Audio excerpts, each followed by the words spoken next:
अछामका विनोद हत्या प्रकरणमा 6 जनालाई जन्मकैद।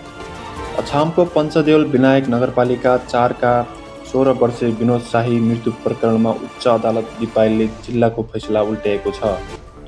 उच्च अदालतका मुख्य न्यायाधीश दिनेश प्रसाद यादव र पुनम सिंह चन्दको संयुक्त इजलासले जिल्लाको फैसला उल्ट्याएर 6 जनालाई जन्मकैदको फैसला सुनाएको छ।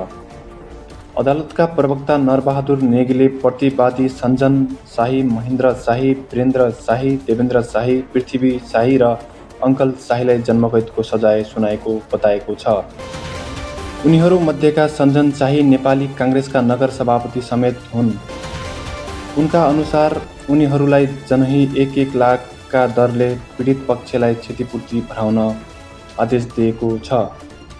अन्य 4 जना प्रतिवादी पानमती बम शाही, द्रौपदी शाही, कर्णबहादुर शाही र शान्ति कुमारी शाहीको हकमा भने जिल्लाकै निर्णय सदर हुने ठहर गरिएको छ।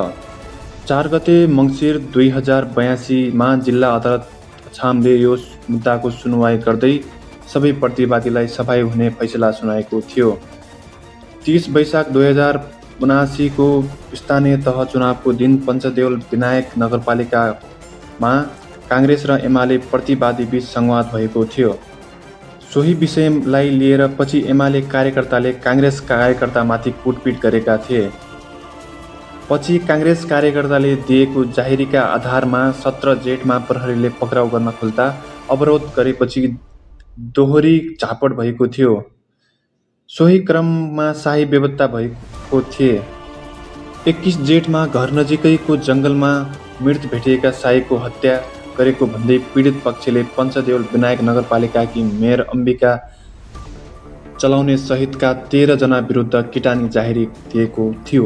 तर जिल्ला सरकारी वकिल कार्यालय छामले मेयर चलाउने सहितका 3 जना आरोपी विरुद्ध मुद्दा नचलाउने निर्णय गरेको थियो।